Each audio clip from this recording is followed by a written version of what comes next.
Hey, good afternoon. Welcome to this edition of Artist Alchemy. I'm David Reed from YubaSutterArts&Culture. This is the program where we meet creative people from all sectors of the arts world, all the different genres, and talk to them about the kind of magic of what they do and their creative processes. Our special guest this week is Dolores Mitchell. She's an artist, retired California State University at Chico art and art history professor.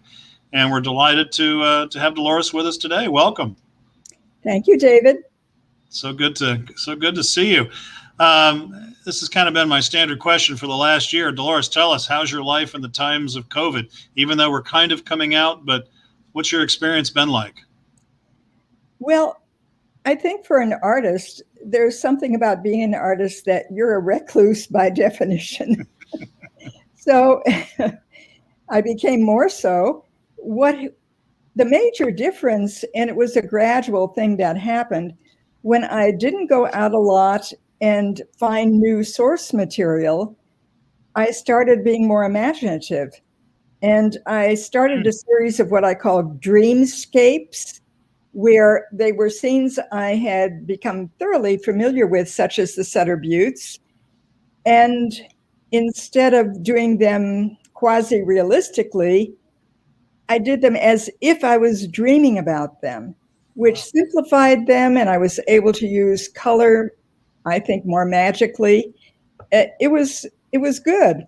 So now that I can get out, maybe I'll become more realistic again. I don't know.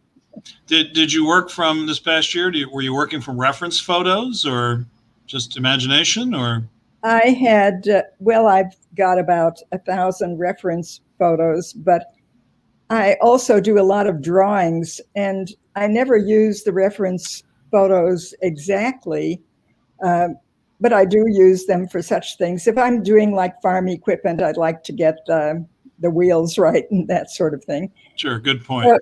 So increasingly over the years, I think I've gone more towards memories and imagination, and that seems to filter out a lot of details. So the work is more simplified. Plus, I can orchestrate color in a way that you really wouldn't see in nature, although it can be inspired by nature. Yes.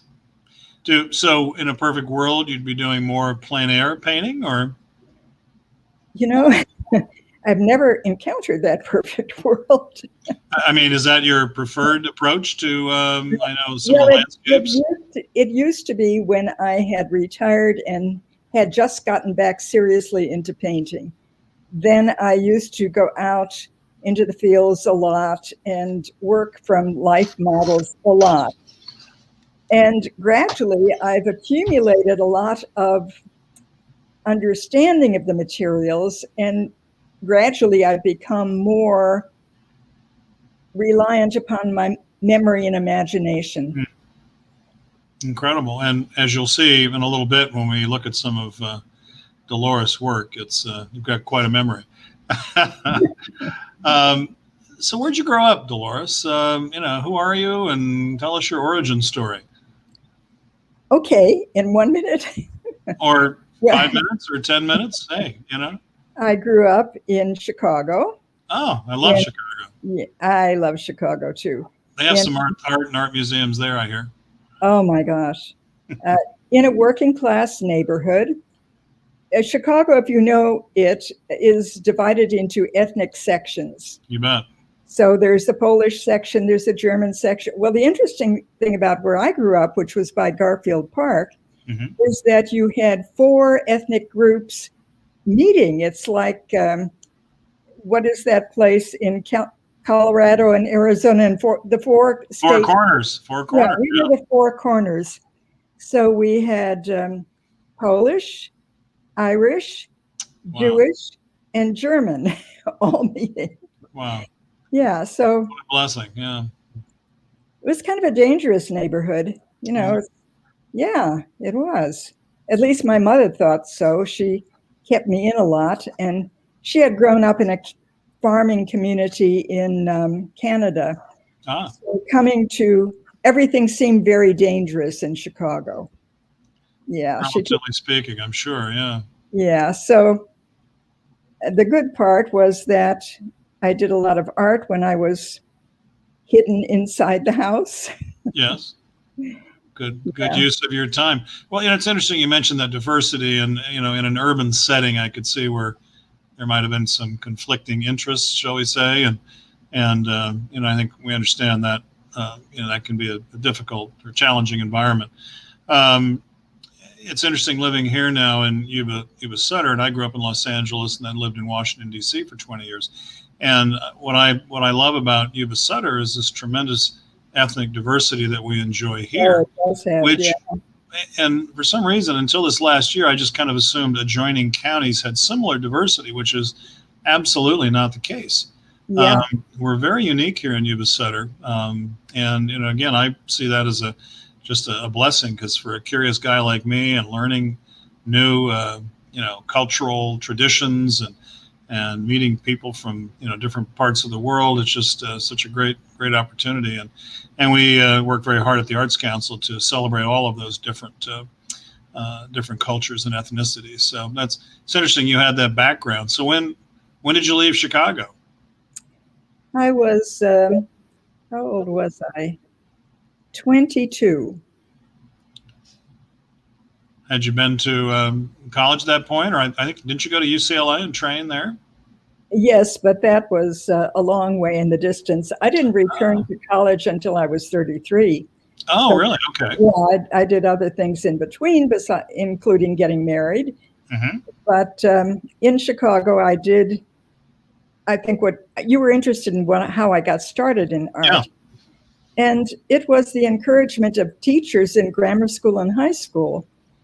I was not a terribly good student, I think mainly because I was very shy. And if I couldn't get the math, I just couldn't get it. And I hardly would dare to ask about it. But I really loved doing the drawing part of classes. And my teachers picked up on that. And they had a program for sending high school students to the Chicago Art Institute for classes on Saturdays. Wow. So I did that. And it was just so exciting taking the L train. Do you know what the L is? It's that raised, yeah. I do, the elevated train, you bet. Yeah. So it would take us through the worst slums that you can ever imagine, really awful, to this glorious heaven of wealth and apartment buildings that were skyscrapers and wow. Gorgeous clothing. It was from one extreme to the other. And then I walked up the elevated steps to the Art Institute, passing these lions guarding the art. The big lions, yeah, right? Yeah. And the teachers we had there, they were art missionaries.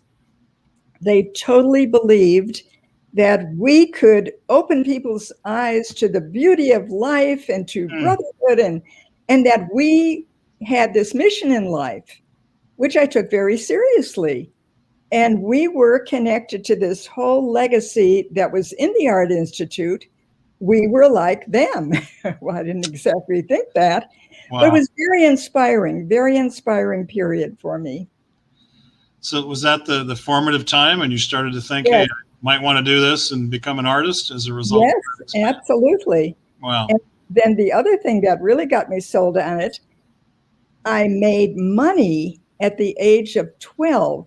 I sketched a woman's collie and she paid me $1. Wow. And that sold me entirely. Oh, gee. It's like that young boy artist that we were talking about before we went on. I bought his painting in a gallery show that we hosted in Marysville a few years ago. You'll remember that. There's nothing like, nothing says I love you or I appreciate your art like cash, right? That's right. Good. Oh, that's a fun story. Fun story. So those art missionaries, I like that, at the Chicago Art Institute really made an impact. Oh, it did. How long were you in Los Angeles? Or first of all, why did you pick UCLA? Was there a particular program or a professor there that called to you, or? Well, after Chicago, I went to New York and lived a few years. Mm-hmm. Then came to Los Angeles.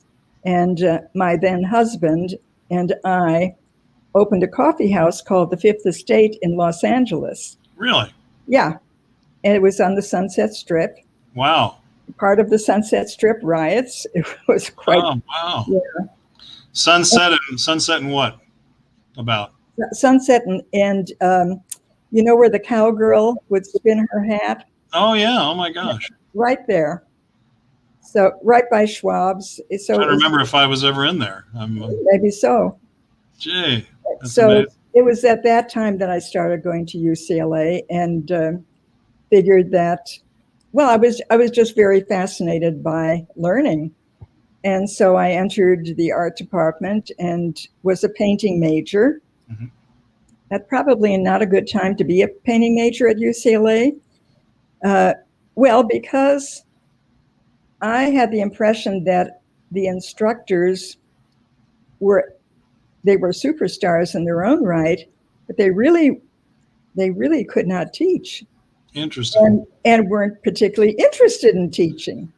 They were interested in having followers. Mm. They were interested in kind of swanning around and giving critiques, but they didn't instruct.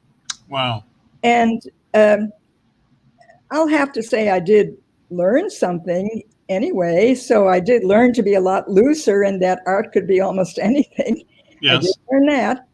But I became fascinated in art history. So I graduated.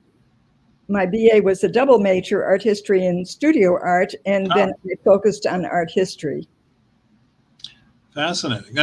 You're absolutely right, though. You can have a fabulous artist and a not so great teacher because they really are two different skill sets, aren't they? Well, the art historians at UCLA were tremendous. Okay. They were scholars, they were brilliant lecturers, Good. And they were just fascinating people. So they sold me completely on changing my major. So you didn't move to Los Angeles to go to UCLA? No. That came later. Wow. It did. Fantastic. Did you go on and get an MFA or at some point? No. I got an MA and then I got a PhD, both of them in art history. Oh my gosh. Mm-hmm. PhD. Well, Dr. Mitchell, let's discuss. I had no idea. My research team let me down on that one. So my gosh. Was that all at UCLA? It was. Yeah. It was like joining a cult, I think. You were so taken care of at that time. There was money. Money was put into education. And you could apply for grants. You got them. Everyone got them. So it was a very doable situation. Wow. Yeah, I did do a certain amount of student work, which included things like taking foreign students to Disneyland. Tough duty. It was a great experience. Oh my gosh, that's incredible. So what happened? What about after UCLA? When did you wind up back in this part of the state? I'm sure there was a little story before that. As soon as I had not even gotten my doctorate, when an emergency situation came up at Pomona College. Mm-hmm. Pomona College was an all-girls college at that time. Oh. And these girls were under the protection of a very protective president of that college. And he found out that his two art historians were wife swapping. He immediately fired them, was desperate to get two art historians. And me and a friend of mine, we became their substitutes for a year. So that was my first year of teaching experience, having had none whatsoever. Quite a way to get started in teaching. Yeah. Oh my gosh. Where were you living at the time? What part of Los Angeles? I was living in Westwood. Westwood. Okay. So you had a pretty good commute there. Yeah. You were right near, right at the UCLA. No, I moved to Pomona for the year. Oh, you did? Okay. All right. I did. I used to live in the San Fernando Valley and I commuted to Irvine every day for several years. That's quite a commute. I could do it in an hour if I left my house at 5 a.m., which I often did. But, oh, gee. So Pomona, that's a wild way to get started in teaching. Gee. So not to completely change direction here, but we've kind of touched on it a little bit with our earlier conversation about how the pandemic has affected you and your work and kind of staying indoors a bit more. But what about in general with art during times of personal or social turmoil and crisis? Any thoughts? I know you have thoughts on it. What part does art play from your perspective in processing those kinds of life challenges, either very personal or on a more even global scale? Well, as I've been reading about what's been happening in museums have become transformed, and they have become much more socially conscious, much more diversified, and it's happened very suddenly, very quickly. So that's been a major change, and I think it'll have a big effect on the way people think about art in the future and the way they teach it, certainly. We're all, I think, more aware, those of us who try to keep an open mind and continue to learn throughout our lives and to become more, I don't know if sensitive is the right word, but just general awareness and dealing with issues like I know at our local YubaSutterArts&Culture Council, we're highly tuned into doing what we do through the filter of racial and social and gender equity and really working with our board to make sure that we pass muster, that we're not that we're walking on eggshells all the time. We do a pretty good job, but I know we can do better in terms of inclusiveness and just general awareness and enlightenment about what we do. So that's good. We're and pretty proud of that work and some of the other things we're doing in the community. But so why do you paint? What's your major at this point in your life? I'm curious about what I can do. So I always surprise myself. I always think, I don't know where this is going, and sometimes it goes nowhere, but sometimes it goes somewhere quite surprising. And it's also a way to connect with my subconscious increasingly. So it's very strange. Things will come to me like in the middle of the night, and I have to write them down. I know that 3 a.m. moment. Yes, I send myself an email, and I've occasionally gotten up and painted even. So really? Wow. I think that for me, it's important to continue to be curious and surprised.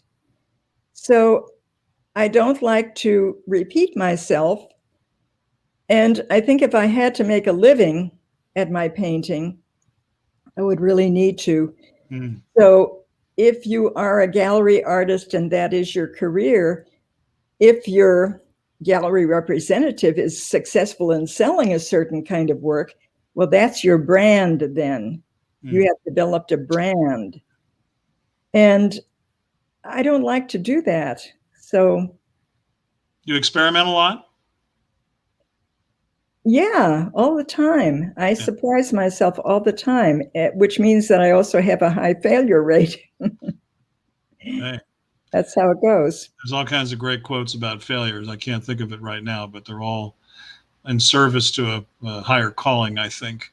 Yeah. If you think of it that way. And you're certainly a great role model in that regard.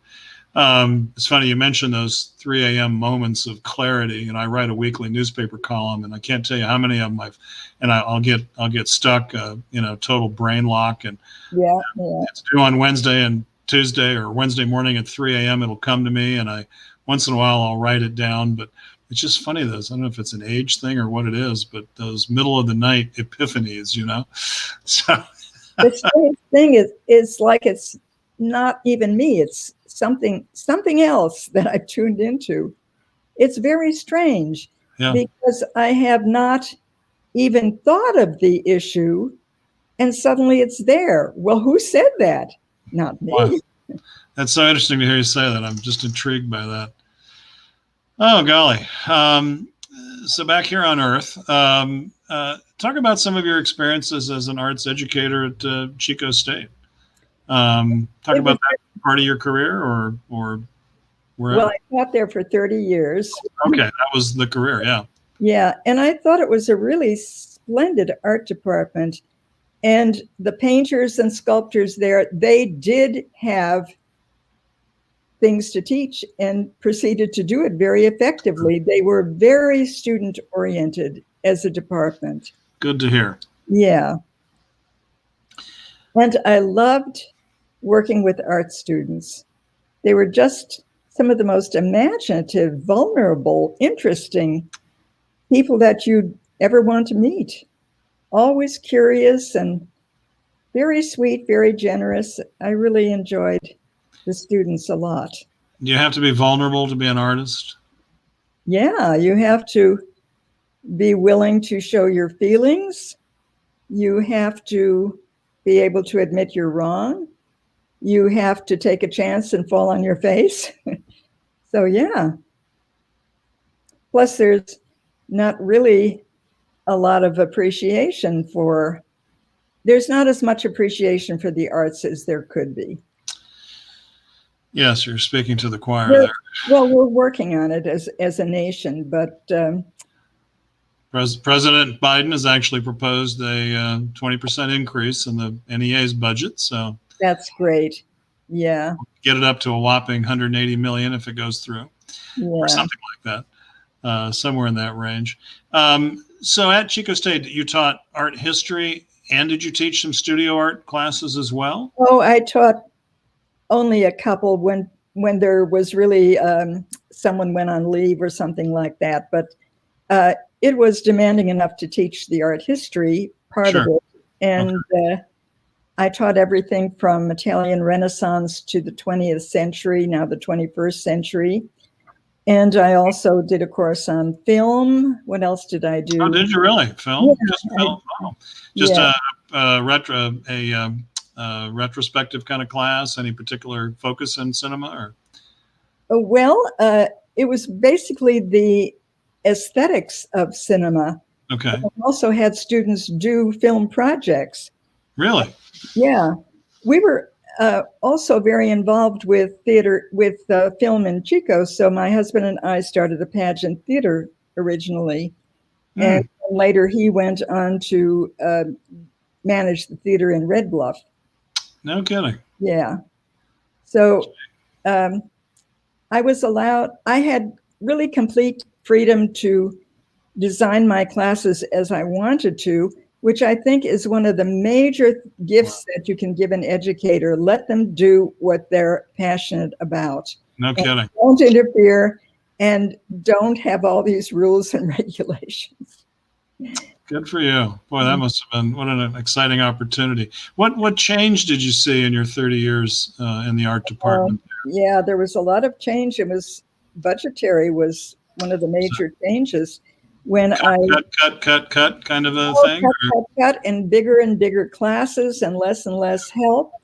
Right. So towards the end, although I dearly loved teaching, it became increasingly exhausting. It was very trying to have, I would say my classes maybe doubled in size since really? I was first hired. Wow. Yeah, I'm so curious about that because, well, I can speak to the local situation a little bit, but at Chico State at that level, are there full-time, or are there all adjuncts, or a lot of adjuncts and fewer full-time? Increasingly, it's become many more adjuncts than ever before. Okay. And it's so unfair to them. You know, they are being exploited, I think. I don't think it's right. It's okay if you're getting some teaching experience or if you want a part-time job. Right. But to rely upon that, I think is wrong. So, I don't know. We've had that same challenge here at the junior college level. Yuba College has got some tremendous people, and but right now it's one full-time who's retiring, the head of the department, and several adjuncts, and we're very fearful about the history of the program in the last couple of years for a variety of reasons. The enrollments are down, and you've got to hit a certain number for it to make business sense, I guess is the way to say it. Yeah. I understand that to some extent. But then again, to what extent does a community, a society have to continue to offer these classes and promote them for the general population? It's very, and nothing against career tech education. I mean, I'm all for it. But I like the concept of career arts education. Let's teach young art students how they can make a buck painting pet portraits or whatever the case may be. To the example you gave, and I love the gentleman who's going to be running our mariachi program, because he says within a year these kids can be playing gigs and making money with small mariachi ensembles. So again, arts, that can help pay the way for your further college education. So maybe we need to shift a little bit. Not that it's all about dollars and cents in the arts, but it certainly wouldn't hurt to help sustain an art student if we could show them teach them some entrepreneurial skills and help them support themselves. So absolutely. Well, I'm sure the program will survive here, and we're supporting them any way we can. We just had a Yuba College student art show. It was our first gallery opening show this year that we've had. We kept everybody distanced and masked, and we have a nice outdoor courtyard, so we set up the reception out there, and then folks went into the gallery to see the art. So, so lots of challenges in art departments, I guess, at pretty much any level. Yeah, there is. Well, we've talked about art. Let's look at some art. Can we go through some of the great collection you've shared with us and talk about, more specifically, talk about some of your work? I'll let you lead the conversation here, Dolores, if you would. Tell us about this piece. Well, we were talking about art in America. One of the things that America has excelled in is architecture, because it's necessary and it's practical. And I think one of the great achievements is these agricultural buildings, I think, are so impressive. They just stun me with their size and simplicity, and the fact that you can tell what every part does by looking at it. I was driving back from painting outdoors somewhere, and a storm was brewing. And as I was driving along, there was this sudden dramatic image of this white agricultural storage building and the storm clouds overhead. And I pulled to the side of the road. I was just so flabbergasted at how striking this was. It looked like the pyramids of Egypt. Right. So I did some sketching and did some photographs. I was going to ask, okay, so you sketched, you're off to the side of the road, you got your sketch pad. Yes. Quite frequently, I have a highway patrolman stop by and say, "Are you all right, lady?" You look pretty suspicious, Dolores. I don't know. Yeah. Oh, it used to be worse. I used to go, when I was sketching Chico bungalows, people would think I was casing their house. You're scoping out the place. Yeah, right. That's funny. So I love this one, the reflection. And this is the Lundberg Rice Complex in Richvale. And when I was connected with the Avenue 9 Gallery in Chico, Bryce Lundberg came in and bought two of my paintings, which absolutely amazed me, because they were paintings I thought no one was ever going to want. But I loved them. Yes. Because they weren't like this at all. They were the railroad tracks with those little buildings that you don't exactly know what's inside of them. Right. Yeah. So I just loved those little buildings, but I thought, well, this is for me. No one will want this. And he bought them both. And so I said to him, "Why did you want these?" And he said, "I live in Chico. I work in Richvale, and I see this every day of my life." Yeah. So then he came back and he bought a painting of a barn. Well, go back to that a moment. I'm not through with that one. You can go back. So then he bought this painting of a barn, and he said, I'm giving this to my brother for his birthday. So I said, well, art is very individual. He may not like it. He said, he'll like it. It's his barn. Ah, oh, fun. Oh, gosh. So then he said, I'd like to take you on a tour of my property in Richvale, and I'd like you to paint some of it. And so I told him, I don't do commissions. I have to really like something. I just don't operate that way. And he said, okay, well, just come anyway.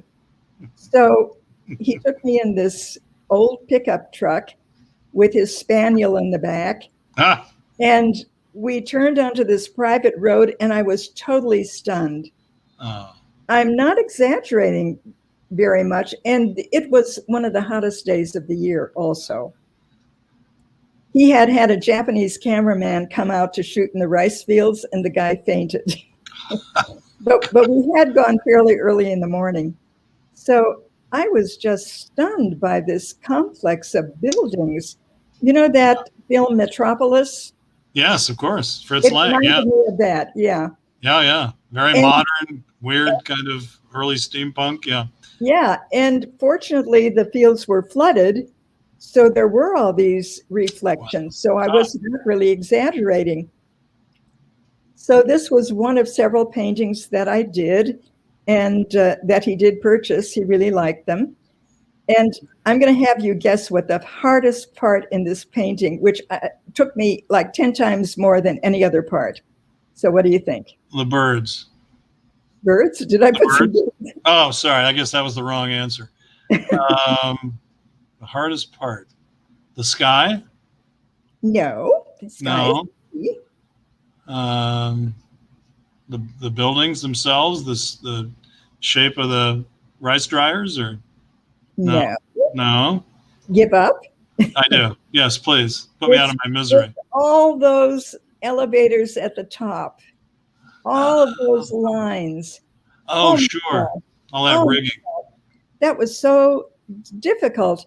And particularly, it may look like I like to do geometry a lot, but the fact is, I can hardly draw a straight line, literally. Well, how do you do that? Do you get the ruler out or some kind of a guide, or what do you do? No. I had to invent a way to do it. And the problem was I'd already painted the sky, so it was lumpy. And so I tried rulers. And every time I'd use the ruler, the paint, when you take a ruler and you take a paintbrush, the paint then leaks in underneath the ruler. Of course, yeah. So I looked up, how do boat painters do the rigging? Oh, sure. They take those little, round things that you use in pastry. You kind of roll them and it makes a line. Yes. So I tried that. That worked not too badly. But then what I had to resort to, I had to take a pencil with a very sharp tip and draw them in, and then carefully put oil paint into those lines. I'm sure that's the crudest way anyone has ever done these. Well, the final effect is magnificent. So thank you. Necessity is the mother of invention, and you did it. Wow. I have to mention these and some of your other rice field images really caught my eye, and I'm hoping we can talk a little later this year. For a couple of years, we've been wanting to do a gallery show titled The Art of the Rice Fields. Oh, do that. Which, this obviously speaks to it very directly. This, along with some nature photography. I don't know if you know Jim Morris from the California Rice Commission. Yes, he did a video of me painting in the rice fields. Delightful man, and his wife's an incredible nature photographer. Our dear friend Sue Grau, who introduced us. She's got some fabulous rice bird photos. So we really want to do something, and we'd love it if you'd participate once we get it organized and we're allowed to open. There we go. Another beauty. Thank you. So this is in Richvale, and I love the combination of water and fields. And then, of course, the water can reflect the sky. So I like sandwiching all the golden harvest between the cool colors of the water and the sky. And then my favorite of all field birds is the egret. Egret. Although I must say the sandhill crane is a second favorite. When they're in town, yeah, they're transitory, as you know. But yes, the egrets. The egrets stay around. They do. They fill in nicely in between. I saw a flock of the big white pelicans today. Oh. I thought they had gone, but there was a kind of a little backwater on my way to the office that I don't usually take. And my gosh, there were 10 or 12 of those big white pelicans sitting, just taking it easy. So, really? Oh, gorgeous. Gorgeous. Thank you. Oh. Now, this is what I call one of the dreamscapes. So this was done purely from memory and imagination. I didn't even, actually for some of the structure, I did use photographs for that. And one thing I found in painting these rice fields is that I have to have a certain element of accuracy or I get called on it. Really? Oh, yes. There was one farmer who came in to our gallery and he said, no one would plow a field like that. He'd have to be drunk or crazy. Really? Oh, that's fascinating. So after that, I was more careful. Yeah. And I couldn't just make the farm equipment any old color. John Deere had certain colors and they had to be accurate. You bet. Oh my gosh. I didn't mind doing that though. But this one was one of the dreamscapes. It's mainly invented. All the better. Oh, I just love it. Thank you. Yeah. Is this Gray Lodge? It is. And then I became very entranced by Gray Lodge, which has such interesting seasonal effects and changes so much. When the trees go bare, it has its own kind of beauty, or when they turn color. And I love the combination of water and sky. It's just so fluid. I was trying to get, I used to do watercolors occasionally, and I was trying to get a kind of loose effect of watercolor in this oil. Okay, next. I was wondering about that. I like your mallards too in the foreground. So. That's another thing. There's that egret again. This whole area is very conscious, very aware of birds. I, on the other hand, feel that if I want a spot of red or green, I can do that on a bird. Right. Well, I've had some of these bird people come up and say, well, that's and then they'll give me a long name for the kind of duck, and that hasn't been seen on the West Coast for years. Oh, how funny! So you're being called on accuracy by the farmers and the birders, right? Yes. So what's an artist to do? I try to be, I try to take that into account. That maybe you shouldn't have 4 male ducks in a row with no females around. Maybe that's not too natural, but I need all those green heads. So hey, come on. It's your painting, darn it. So these are all oils. So that's your primary medium? It is. And this one I've got at the Red Tavern right now, which shows quite a few of my works. Ah, gorgeous. The cherry blossoms are in bloom. And I just for the almonds, I guess, right? I love painting the Sutter Buttes. They are so varied. I think we're so fortunate to be in Northern California because you get much more personal land holdings. You get people who are intimately involved with the land themselves, and they're not so huge and industrial.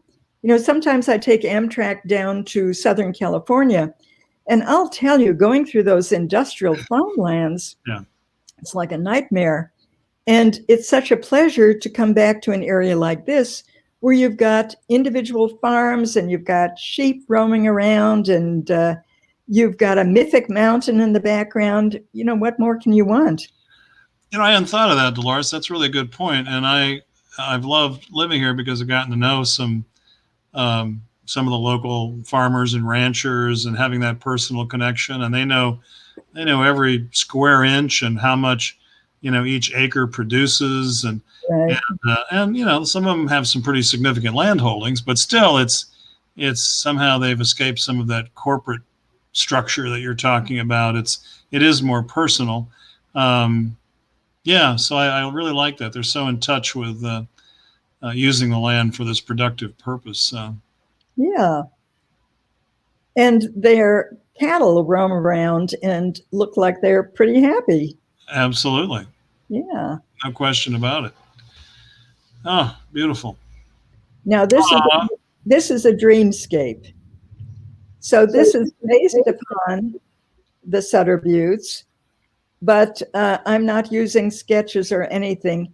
What I wanted to get, there is a kind of magic hour that photographers know about, the golden hour, where it looks like all the heat that's accumulated during the day makes everything glow, like even the mountains. Mm-hmm. So I wanted to get that feeling, which of course is never quite this intense, although sometimes it is. It can be. Yeah. So that's what I was trying to achieve. And some things are very unlikely, like you'd be unlikely to have all these poppies in the foreground, but that's my dream, to have all these poppies. So wow. This is one of my pandemic paintings. Interesting. Wow. And this literally came to you in the middle of the night kind of inspiration, or? Well, no, this wasn't in the middle of the night. This was more during the day. Okay, but still, you consider it a dreamscape, and well, I can dream when I have my eyes wide open. So it's a conjured landscape, not. It not is. Oh, I like that idea. I'm going to switch to conjured landscape. Yeah. Feel free. I'm borrowing some of your phrases, so okay. Feel free. Then I also. This must be Yuba City. No, this is Chico. Oh, okay. You have chickens up there too? Oh, yes, absolutely. My neighbor across the alley from me used to keep chickens all the time. She's since moved, and I got really used to their sweet little cluckings. Cluck, cluck, cluck, I've laid an egg. So, and often in my neighborhood, which is 4th Avenue, it's near Enloe Hospital, you frequently find chickens running around. They escape from backyards, or maybe they're just allowed to. So I did a whole series of Chico bungalows. In fact, I'm still doing them. And yeah, and they're based on composites. They're not any particular bungalow. They're the idea of home.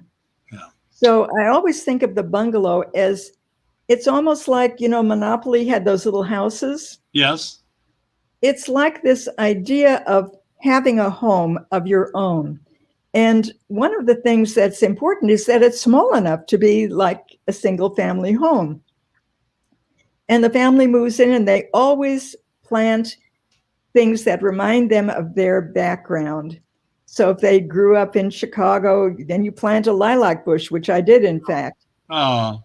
And often you're into organic food, so you have your chickens for eggs. Oh. But I sketched a whole group of chickens on the way to Richvale. There's a small town whose name I've forgotten. And it looks like time has passed it by.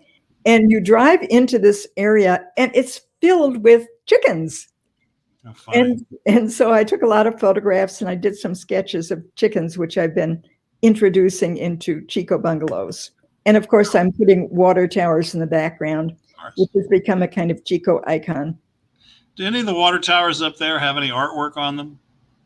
No, that would be a good idea, wouldn't it? Yeah, well, I've seen a few. Yuba City has a big one right on Plymouth Street. Oh, okay. And they did a lighting thing on it a number of years ago before I moved here. And now they're talking about wanting to maybe paint a mural on it. They keep bugging me to find a grant to pay artists, but it's 120 feet or something up in the air. So yeah, a lot of crane work and everything else. I love this one. This one seems so different than some of your other work. Well, I've done a series of paintings that I call Chico icons.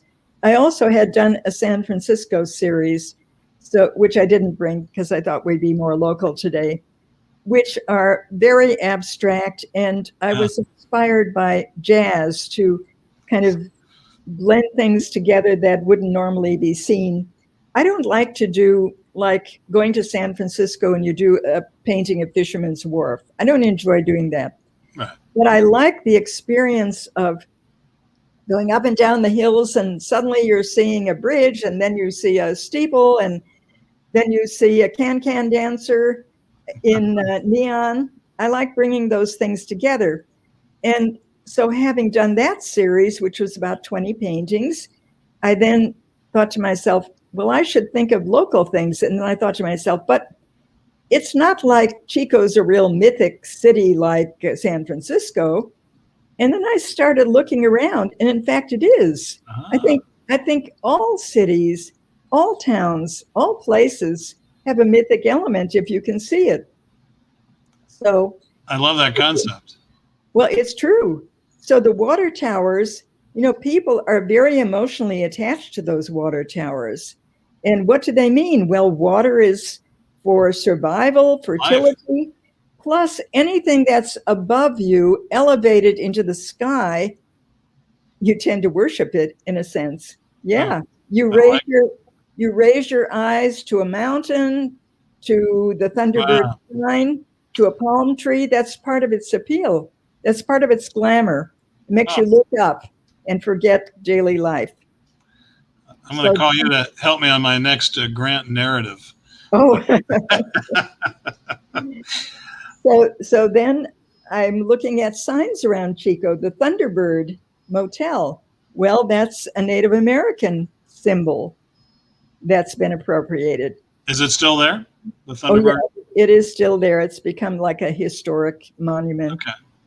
And then, of course, the theaters, that's all about myth making, the El Rey Theater. And are you familiar with the fairy murals inside the El Rey? No. Oh, they're just wonderful Art Deco murals. Oh, wow. That and so the fairy sitting there is from that mural. Now, then the hands are the sculptures in back of the Chico Municipal Building. And you've got Annie and John Bidwell, who are our mythic founding fathers. That's right. Bidwell Mansion in the back. Oh, yeah. And then some people may not realize what the hand and the round symbol and the lions are. That's Madame Ruby palm reading. Oh, you knew. No, I was going to say, is it a palm reading thing? I didn't know. Yes, it is. Yeah, yeah. Wild guess. She was there when I moved to Chico in the 70s. Wow. And still is going strong, telling the future and so forth. So anytime you look at an environment, you find mythic elements. Oh. So I've done, I think, 10 of these Chico icon paintings so far, and I'm hoping to do another one this summer. I love this concept. Oh, thank you. It's sort of, is it like almost magical realism or something, or heading in that direction? Or yeah, that's a good description. A little bit, yeah. Love it. This is great because this is a wonderful segue. Thank you for sharing so much of your work, Dolores. Just absolutely beautiful. And we'll talk more about the art of the rice field. This is a good segue. We're going to talk about your monthly emails called Art Talk. How'd you get started with this? It started when I was involved with Avenue 9 Gallery, which ran for 11 years. And we sent out newsletters. And my particular niche in working for the gallery was doing publicity. So I started writing emails about other artists' work and my own work. And we developed quite a mailing list. We had about, nearly 1,000 people on the mailing list. Wow. So when the gallery closed, I took over the mailing list.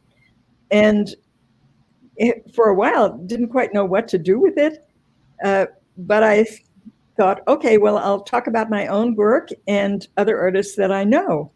And so I've been doing it, how long now? I think for about maybe 6 years now. I was going to say, so this didn't just start during the pandemic. This is No. a long-running project. Right.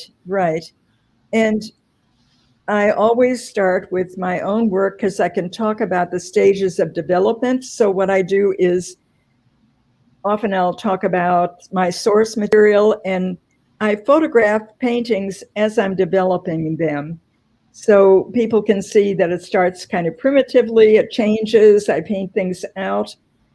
And then I also include other artists. I have a topic every month.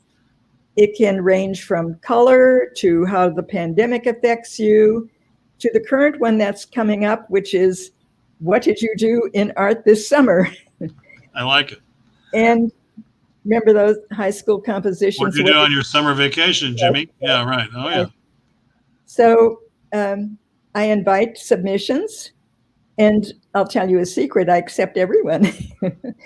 From what I've seen, you've got some great submitters, because I've looked at motivation, art materials, and art challenges, and they're just beautifully collected and shared, and it's just I just can't wait to get the next one. You're taking July off, though, right? I'm taking June and July off. June and July. Okay, I'll have to wait till August. It's going to be in August, and I was saying I have people submit from various levels of accomplishments. I also have children who have run their images. So any child in your family who's creative, have them submit something. Send it along. It's we're going to tell you how to sign up for Dolores Art Talks email, and you'll be glad you did. And it's just really another. So it's one of those things we all get inundated with Facebook and email during the day, but it's the one you're going to want to stop and take a minute with, because just in the last week preparing for this conversation and seeing what you've been doing with that project, it's just very joyful, very informative, and insight, for us non-visual artists, but great insight to, your process and other artists' process. So, well, there was a time when I thought to myself, oh, can I really reveal all the times that I've failed and messed things up? And I thought to myself, what the heck? Yes, of course I can. That's the point of it. Yes, exactly. No, I love it. So how do we get folks to sign up for the email for Art Talk? Well, do you have my email? Do we have a link that we can share? It's in the or is it actually in the I can spell it out. It's in the comments section for our home viewing audience. So just take a look at comments for the link. If you have any problem finding it, get a hold of YubaSutterArts. Let me just tell it to you simply. Sure. It's basically my name at csuchico.edu. Okay. So it's D Mitchell, DMITCHELL at csuchico.edu. Good. All right. Simple enough. So sign up and have another little art moment in your inbox every month, except for June and July. So yeah. But look back at some of the older editions. Well, gosh, it's amazing how quickly these conversations go. You're a great interviewer. You have a lot of enthusiasm and a lot of knowledge. That I have, and you're just a tremendous subject. It's been such a delight. I see future collaborations. We don't need a palm reader in our future. I like that idea. Right? I know. Thank you. I love collaborations. We do too. Yeah. So with your indulgence, we'll take it out with 10 questions that we borrowed from James Lipton, who used to run, of course, the Actors Studio in New York. He asked these questions of all of his guests on his Inside the Actors Studio program. So without further ado, Dolores, what's your favorite word? Color. Perfect. What's your least favorite word? Drudgery. I love it. What turns you on creatively, spiritually, or emotionally? Emotionally. Yeah, that's unfair. I want spiritual too. And what was the first one? What turns you on creatively, spiritually, or emotionally, or all of the above? Something visual. I can be absolutely stopped in my tracks by something that unexpectedly calls attention to itself, like that grain silo. Yes. And I have to be really careful when I'm driving. You know. I know. I tend to do that when it comes to watching birds. Did you see that sandhill crane? Yeah, I hear you. What turns you off creatively, spiritually, or emotionally? Someone who says, "Will you paint my house for me? Will you do a painting of my house?" Oh my gosh, that's right. You made it very clear you do not do commissions. Well, it's because I feel constrained by them, and if I don't do it the way they like, they'll be unhappy, and I'll be unhappy. I know. So, It's lose. It sounds like a lose-lose situation. yeah. I feel a little indelicate asking this next one, but I'll let you handle it. What is your favorite curse word? Golly. Fair enough. Fair enough. What sound or noise do you love? You know, I like the whistle of the Amtrak train. We hear it here a couple of times a day. Yeah. Not too close to the house, but just enough to give a little atmosphere. What sound or noise do you hate? I heard one the other day. It was either a crow or a blue jay who was objecting to me practicing my accordion. Oh, that's so funny. Well, I think it was nesting. I can hear it now. It was nesting, and it thought I was another bird. It was trying to drive me away. They can be a little territorial. Oh, that's so funny. Yeah. We just recently got blue jays in our neighborhood. We're in a new development south of Marysville called Plumas Lake, fairly new. And the trees are finally getting big enough to support blue jays. So it's been kind of a mixed blessing because they are kind of raucous. No squirrels yet, though. We don't have any squirrels. So. Oh. What profession other than your own would you like to attempt? Yes, I would like to be an art forger. Oh, I've seen some movies and documentaries about those folks. There have been some pretty successful ones, haven't there? I think I'd be good at it. Yeah, I'll bet. Oh my gosh. What an interesting aspiration, Dolores. Yeah. Oh gosh. What profession would you not like to pursue? A nurse. Nurse, yeah. Well, it's, giving shots and blood. God love those who can do it. Yes, absolutely. And finally, if heaven exists, what would you like to hear God say when you arrive at the pearly gates? Look at that rainbow. Oh, perfect. That's just perfect. Dolores, thank you so much. It's been an It was absolute a pleasure. delight. And I know we'll be talking and collaborating soon. Okay. Stay safe and be well. And thank you to our technical support team, producer Abby Cecina, and our dear Shante Arroyo. Alex Cecina has taken the week off. So join us again on Tuesday, June 15th. That's our next scheduled Artist Alchemy at 4 p.m. When my guest will be Veronica Pasalacqua. She's the curator of the C.N. Gorman Museum at UC Davis. She'll be right here with us live on our YubaSutterArts&Culture's Facebook page and YouTube channel. If you're not familiar with the Gorman, it's dedicated to Native American art, and they're building a new complex. They're actually remodeling an existing building.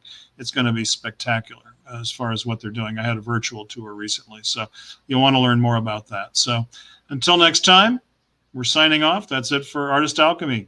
Keep in touch. Thank you. Thanks again, Dolores. You're welcome.